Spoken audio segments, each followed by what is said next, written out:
everybody, it's great to be back here again. Itamar, it is Friday, Parashat Naso. We are heading for another beautiful Shabbat. We had this week Chag Shavuot, where we all received the beautiful lights of Torah. Let's try to apply them in this week's Learning Together, the portion of the week. I'd like to focus on one particular question that our commentators bring down, and that is why the lengthy repetition of the sacrifices of the princes. Instead of mentioning one time what they brought, the Torah goes over and over again to repeat it 12 times for each one of the different princes of Israel. And the question is, why does the Torah have to go out of its way to do that? We know that every letter of the Torah we learn special insights, every crown of the Torah. So therefore, to use so many words, so many letters, it seems to be superfluous. And we have to explain it. So the commentaries many commentators talk about this question, and I'll bring down just a few of their answers and try to give a little bit of my own to try to explain this phenomenon. If we look at the famous Rav Avadia Bar Sforno, the Sforno was from an Italian rabbi around 1480 he was born, and he writes something like this, that the Siper Korban Kol Echad Mehem Levado, he told every sacrifice alone, להורות שכל אחד מהם כיוון לכפר על פרטי החטאים שידע בשבטו.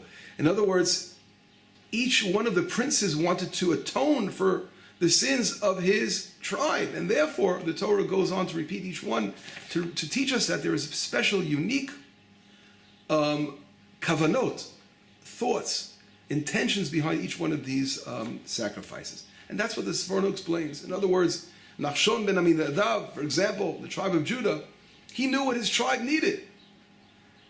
And therefore, when he brought his sacrifice, he brought it in a very, very unique way.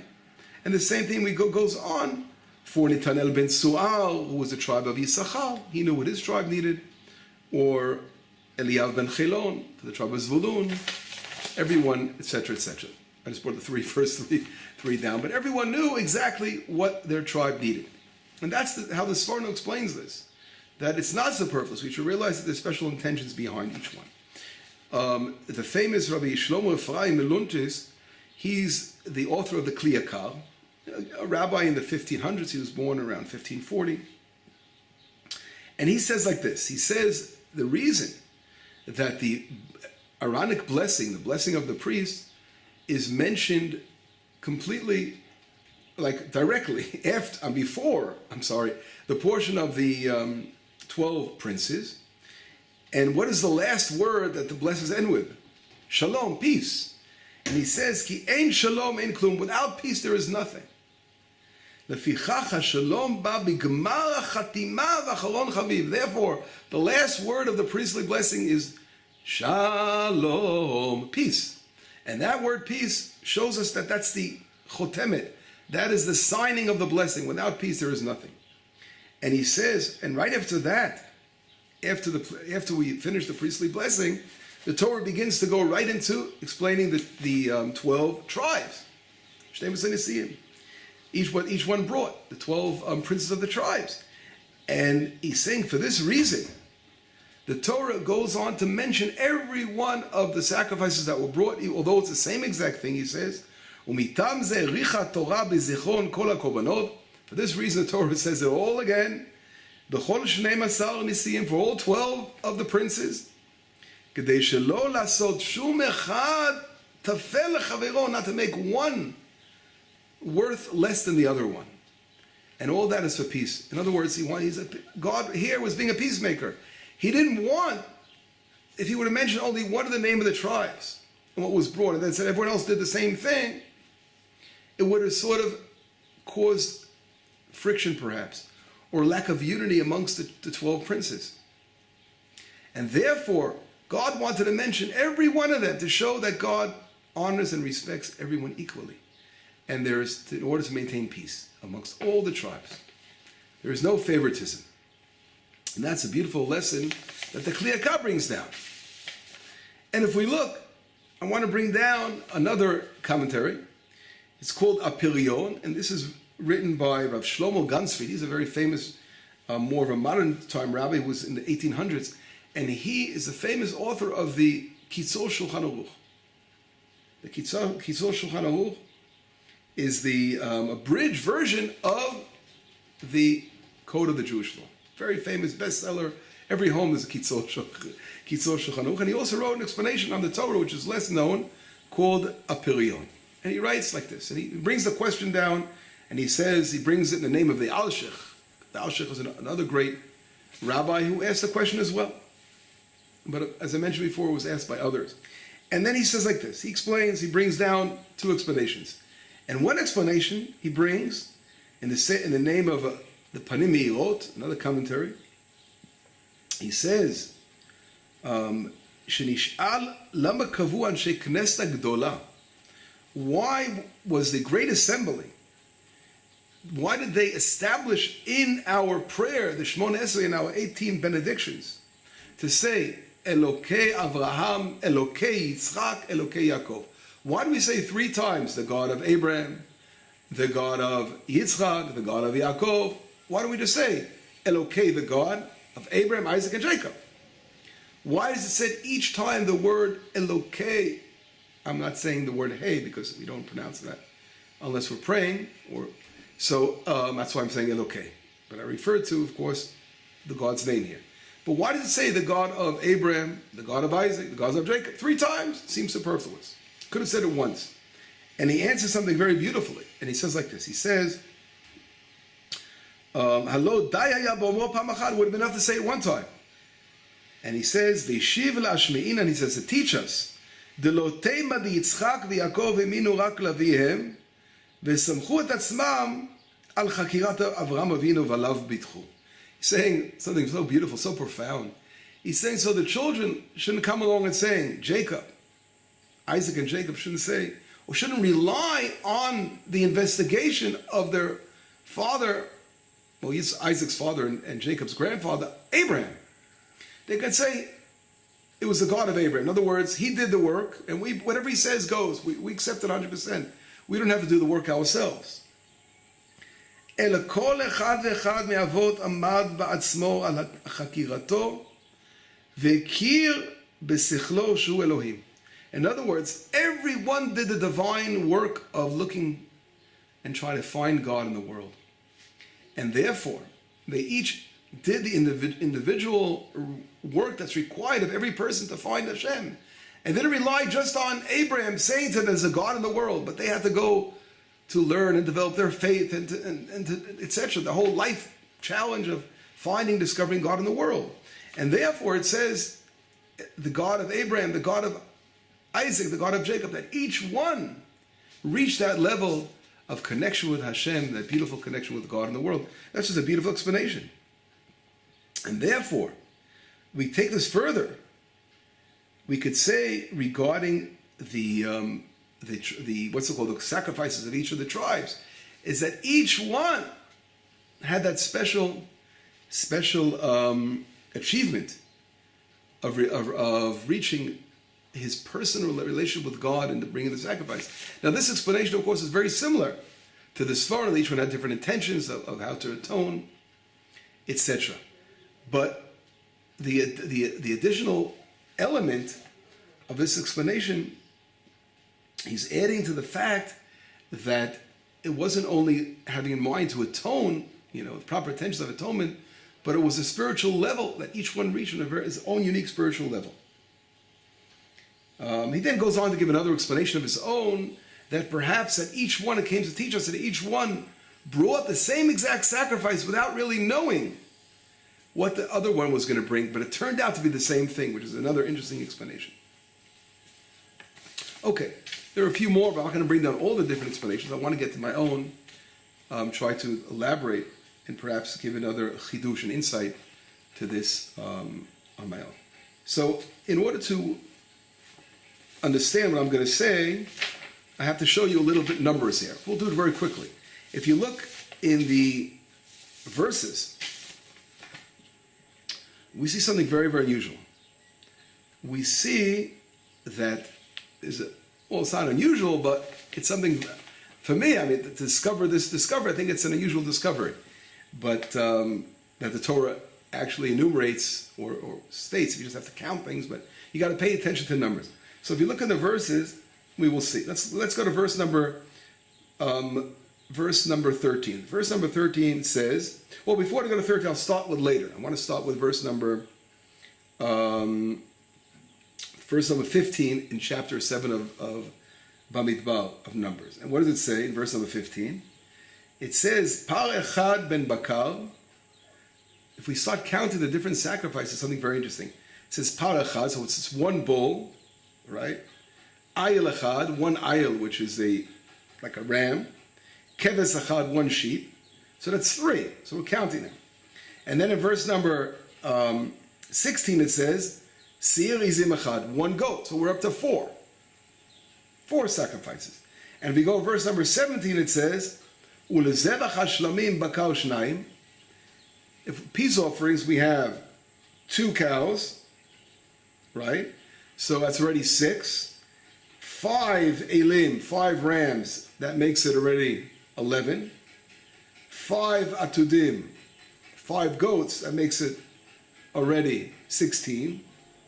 And then if we add another 5 sheep, what does that come out? 21. In other words, there were 21 animals that were brought all together, as far as the animals. Now, if we go back to verse number 13, it's very interesting. It says, there was karat kesef achat shloshim u'meyam. The first ke'ara of the kesef was shloshim u'meyam, 130. In other words, they brought the weight of the bowl of silver was 130, the weight of silver. It was 130. And if we look, the mizrak weighed of kesef, which was the thing where you throw the blood with, that weighed 70 shekel, the holy shekels. And if you look at the spoon, that weighed kafachat asaraza, that weighed 10, the weight of 10 gold, not silver, that was gold. So it's interesting, we have 130, okay, we have 70, and we have 10. So let's take the number 130. If we use the small gematria, what is small gematria numbers? We eliminate the 0. So 130 is equivalent to 13. Very simple. We just drop off the 0. So 70, we drop off the 0 is what? 7, right. So what is 13 and 7? Good. 20. Easy mathematics. Now if we go to the 10 gold, 10 with a weight of 10 the weight of gold of shekels, we drop off the 0, it's 1. So 13 and 7 is 20, and 1 is 1, 21. In other words, we have something very interesting. The weight of the vessels, which they fill them up with solet and the ketoret and the incense, is exactly parallel to the number of sacrifices. The number of sacrifices was 21 animals we counted. So we have 21 animals, and we have 21 in the small numbers. That number shows up again in the weight of the different vessels. Now, why do they do this feast for? Am I crazy? No. And the answer, I'm doing counting. We know that nothing in the Torah, of course, is for naught, that everything means something. And what I see here, something very unusual, that the Torah is hinting to the fact that each one of the heads of the tribes had brought 21 animals, and 21, again, it was a 21, the weight of the different vessels. What does this 21 remind us of? 21 is one letter shy of the 22 letters of the alphabet. In other words, there are 22 letters in the Hebrew alphabet. But, so each of these, and every one of these individual princes, they brought all the letters of the Hebrew alphabet into place, except one letter. And how do we complete that letter? That letter was completed by the person himself. In other words, each prince added that his unique letter to the letters over here. And that completed the 22 letters of the alphabet. In other words, that connects what we were saying before. They, each and every one of the princes, when they brought the sacrifice, had special intentions to atone for their tribe. And as the other one, more than that, they had the special uniqueness, which we saw from the beautiful explanation of Rav Gansfried, brought down that there was a uniqueness, just like when a person reaches faith on his own, everyone has to find his own personal direction to connect to God. So this reflects in that same way. It shows, the Torah itself reflects, teaches us that they are the last letter. In other words, the missing letter to complete all the letters of the alphabet. Each one completed that missing letter. That this teaches us that each one of us, now this is the lesson we're going to learn today, is that every one of us have a letter in the Torah. And every one of us are unique. And without that letter, the Torah is not complete. That's the beauty. That there are, it says the word Yisrael, if you take the Hebrew word of the word name Israel, means Yeshishim Ribon Neshama, so there are 600,000 souls of Israel. In other words, every soul has a unique spark and a letter that they must add to make our entire nation whole and complete. Of course, this includes every human being in the world has a unique spark of light that he brings to the world. And this is what we learn from the sacrifices, that no one goes untouched. God touches upon all these special letters and the completions. I think the word 21, the fact 21 is mentioned twice there. What is it trying to say? That it needs another letter to complete the whole alphabet, or in Hebrew, aleph bet. And that is completed by each and every one of these great princes of the tribes. To connect, this is really sort of a development of that beautiful explanation of we saw from the Rav Gansky. Now, I'd like to go a little further, and I think there's another lesson here as well, a lesson of faith. Faith is in reality the fifth sense. We are used to having 5 senses: smelling, seeing, hearing, tasting, whatever. These are the 5 basic senses. Touching, those are our 5 senses. And when people are caught up in a physical world, they know nothing but those 5 different senses, because they're everything that they can touch upon, see, smell, hear, is reality in their eyes. For example, this I heard in the name of the Chalban. I read in the name of the Chalban. He says that if, for example, there was a town of people that didn't hear, or that didn't see, and you went out and you would try to explain to them what it is to hear music, they wouldn't believe it existed. Or if you told someone that can't see, and you're trying to describe things that he never saw in his life, it would be very hard for him to understand what you're talking about. He wouldn't be able to relate to it at all. In the same light, a person who doesn't know faith, doesn't have faith, has not developed that sense, it's hard to explain to him what it is to connect and to know God. And every person has to work on that, develop that sixth sense, the sixth sense of a person, which is faith, to develop that very strongly. If you look at a child, I remember the story when I was working way back as a teenager. I was working at camp, and I worked together. One of the counselors, an older guy. He was older then in those days. He was. I looked up at him. He must have been 30 years old, and I looked at he's an older guy, right? Or 35, whatever he was in those days. But and I was an 18-year-old, and we were talking. He said to me, and he was driving a sports car, and I was asking him, what do you love about you? I see you love your car so much. He goes, well, I want to tell you something. The only difference between a child and a man is the toys that he has. Now, what is this concept? What was he saying? In reality, he didn't realize he was saying something very deep. And that a child, if you put a toy in front of a child, it's attracted to that toy because it identifies with it. If you put something of value next to a child, if he doesn't identify with it, it's not going to be worth anything in his eyes at all. The same way, as you get older, you begin to realize that there are more important things in life. Some people don't, unfortunately, reach that realization. It's a matter of what additional materialism they're going to have. Like the sports car, people are going to go up and looking for more expensive toys. But in reality, that's what faith is all about. In faith, if someone doesn't have it, it's going to be something that exists, and it's not going to mean anything for you because you don't connect, you don't realize what it is, you don't connect to it. And that's the beauty of what each one of these princes of the tribes revealed to us, is that each one had the unique letter of Torah that he revealed. In other words, if we look at everyone, we're looking at the same thing. We don't realize it. It seems the same thing on the outside. But in reality, for each and every one of them, it was a different letter in the Torah. It was a different light. And this is what the Torah is trying to teach us when it comes to faith and connecting to God, because when they wanted to bring these offerings, it was just to honor our God, to be so happy for the inauguration of the tabernacle. And it was reflected and done through their particular light in the Torah. It reveals us a lesson in what faith is all about. That each and every one of us have to connect and realize by developing our sixth sense, the sense of faith, that we can find Hashem on our personal way. And we just have to develop it. And how do we work on faith?